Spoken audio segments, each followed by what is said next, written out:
Dito tayo sa kay Gordon.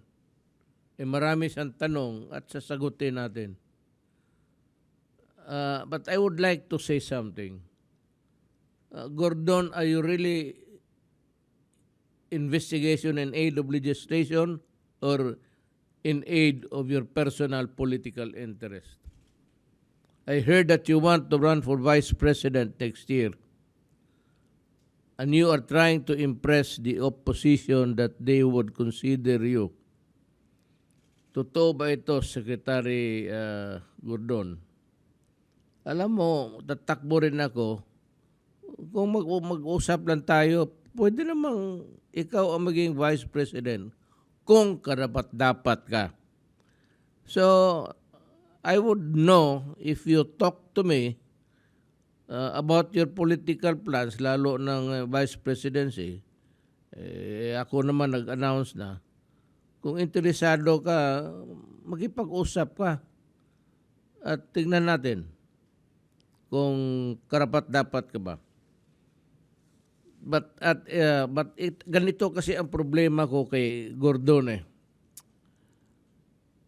But having a senator at the helm, especially like you, even if the Supreme Court ruled that it is not against the Constitution if you hold the position of Red Cross, I think is unethical. And we have revealed why. Alam mo kasi, if the Red Cross is also a government agency, tapos member ka ng Congress, tumatakbo ka rin at nanalo ka, and you're holding the Red Cross, you are the top honso there, and being a senator, and at the same time, medyo malabo ata yung ginagawa mo. So, pag nagkamali ako, Senator Gordon, if I am wrong, which is a possibility also of a wrong interpretation, paki-clear lang nitong of you holding two government agencies. One being a senator and the other being, I don't know what is your position in the ikaw yung chairman sa Red Cross for a long time. You know, let me just also add something. As far as I can remember, even before I entered politics, Gordon, hinawakan mo na yung Red Cross and you control the agency like the way you control everything. You are so bossy, and I think that the true work of the Red Cross is not reflected in your actuations. Ito pang isa, Red Cross is to be a non-profit organization. But amid the onset of pandemic, Red Cross, under you, charged testing at astronomical rate for around 4,000 pesos, 4,700 pesos a piece without any discount for senior citizens or persons with disabilities. Is this not a clear violation of the expanded Senior Citizens Act? Pakisagot lang nito.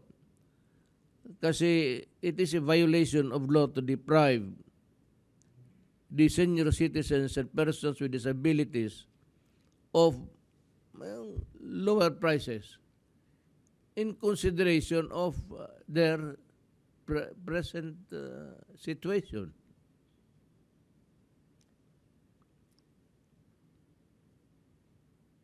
And ito pang isa ang ayaw ko sa iyo. At the time when we were busy testing everybody at humingi kami ng tulong sa inyo, Red Cross. Red Cross is supposed to be a humanitarian organization. But when government was struggling to source funds, you threatened to stop testing.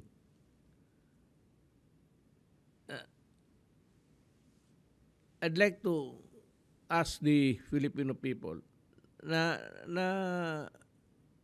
napansin ba nito ninyo noon? Nagalit siya at sabi niya kung hindi magbayad ang gobyerno, he threatened that he will stop the testing. Alam mo, I really do not know, but I cannot see the rationale of your statement na you threaten government with something which ought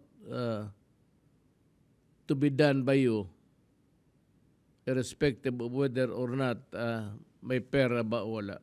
Because in this kind of situations or transactions with government, foremost is really the fact that everybody wants to help.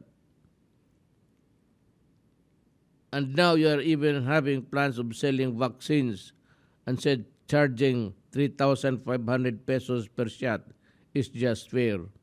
Moderna vaccines cost $51 or roughly about 2,500 pesos. What is the extra 1,000 for?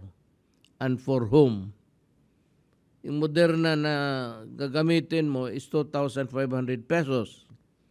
Pero sabi mo, you will be charging 3,500. So there is an extra of 1,000. Anong gamitin mo nito in the light of the pandemic in situation in the Philippines? Is this a fair move of yours during the time of when the Philippines is suffering from, just like other nations, the effects of pandemic? Is the Red Cross saving money so that it would eventually pass a resolution to set aside a big amount to fund your elections plans, just like the funds you used in the 2010 and 2010 campaign? Alam mo, ginagamit mo itong Red Cross. And I dare say na ginamit mo talaga ito para sa elections. Ito yung milking cow mo sa totoo lang. You have been there for quite a time. Is it not fair to say now that bumitaw ka na and give others a chance at para mahinto na yung ginagawa mong kalokohan? Remember the plunder complaint filed against you by fellow senator in 2017? You allegedly allocated 193 million pesos for bark barrel to Red Cross and used the same for your campaign. Ni ikaw mismo karami mong ginawa na sindikato, things that you should not do as a public official.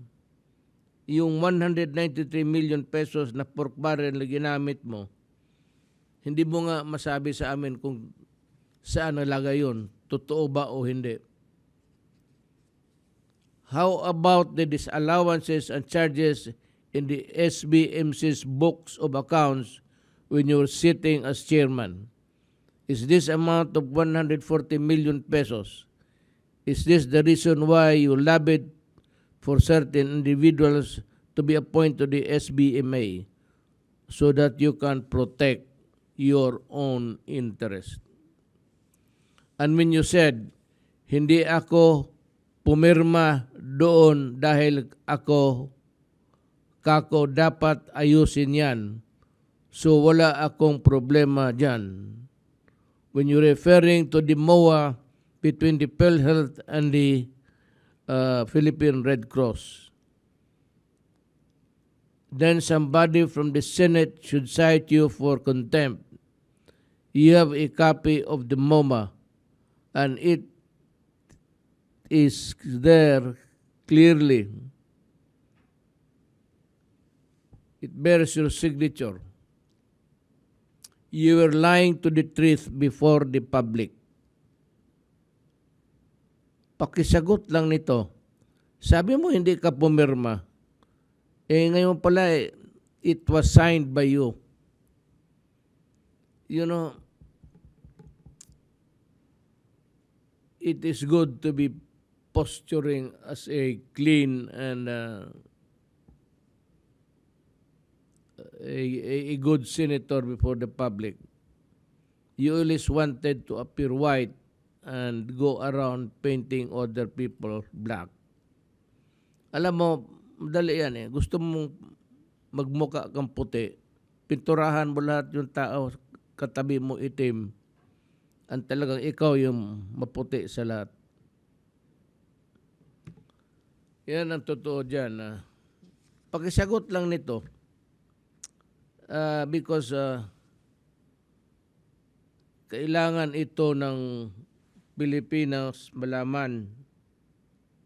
Nag-iimbestiga ka na wala namang batayan at yung kagaya nitong I'd like to address myself to everybody, to the senators especially. Yung unang sabi ko na complaint that unspent yung money ng DOH na binigay sa kanila. The DOH is planning so many things to fight the COVID. At bakit mo naman pakialaman na ito may pera dito, bakit hindi pa ito nagastos? Why are you trying to run the Department of Health with your investigation? Kayo na ang gustong magpatakbo kasi nagtatanong na kayo kung bakit ito hindi pa nagastos. You know, it is the prerogative of the DOH to plan how to spend the money in pursuance to their public programs. Yan ang gusto ng malaman ko rin at pati yung mga tao. Why?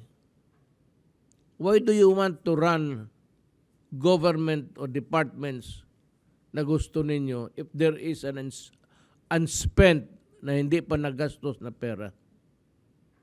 May mga programa ang DOH.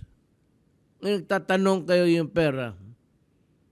Well, you know, eventually this money will be spent, gastusin ito para sa mga programa ng Department of Health. So do not, kayong mga lahat, Senate, do not investigate programs which are ongoing. You will derail it, you will delay it by your incessant penchant for investigating government offices. Gusto ninyo lahat pakialaman na lang. Alam mo, you do not run this government alone by questioning the unspent amount. Kung hindi naman po na-dispal ko, bakit ka nagtatanong? If the money is there, it is unspent, nobody is stealing it, it is there, and department has so many programs. Hindi lang ang department, takot ako, baka hindi lang Department of Health ang pakialaman ninyo. Department, DILG, Department of Health, and the continuing, ninyo, pinapakialaman ninyo si Secretary Galvez. You're trying to muddle up everything by questioning every time how or why he spent the money. The guy is simply trying to even explain to you in every opportunity, whether it be is a program of government or whether it is really a forum of sponsored by government such as this. This is part of a cabinet meeting. Hindi lang tinatawag yung ibang membro ng kabinete simply because it is not a thing that would concern them. Pero itong mga, when we talk about COVID, it has to be the DOH and Secretary Galvez. And if you keep on hammering all of these things that they are doing, and the money that were spent and the money that were not, why don't you just wait until they have completed the project or until the project is terminated? Ganon sana ang gawin ninyo. Pakiusap lang por respeto. Well, kayo ang kayo yung palaging nag-iimbestiga. I hope that someday we will have also a time to question your actuations. And we will start with you. Hindi naman kayo lahat dyan malinis. But you are the one making a noise that is just really a noise for no purpose at all but to create a noise, then kindly answer the questions that we pose today. With that, we would magpapasalamat kami sa iyo kung masagot mo yan. But you know, I repeat, for the longest time, you are the one holding the reins of the Red Cross. Marami nang nagtatanong, and everybody would always be surprised because you have the ready answer and you are controlling even the money of the Red Cross. At ang pinakamabaho ang nakita ko sa iyo is when you threaten to stop testing. Anak ka ng ikaw, di mo maintindihan. Ulitin ko. Yung ginawa mo, you threaten government that you will stop. You stop testing people so that they will die just because you are not paid. And the money that you have accumulated all these years would run into billions. At ang gusto kong makita yung audit talaga ng totoo ng Red Cross. And maybe I will demand, the Executive Department will demand that we furnish a copies of your audit taken by COA, and COA to give us the copy so that we can review also what you have audited at tingnan ba namin kung tama o hindi. Mas mabuti na yung ganon. Let us be open to everybody. You open your books and I open mine, and you can read all what is entered there, and I also examine what you have done so that it will be a fair scheme for everybody. Yan lang ang gusto ko tanongin. Kasi ito si Gordon nagmamalinis. Akala mo walang ginawang plenty We will start also with your record as a public official. Plenty. Yang Red Cross na yan,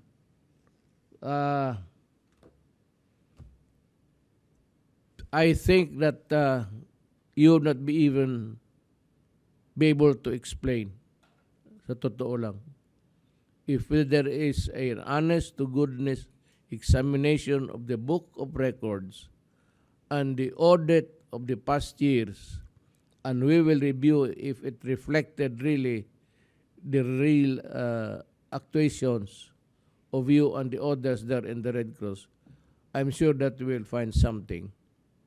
And we believe that you are also guilty of, sabihin mo ng malversation, tell us.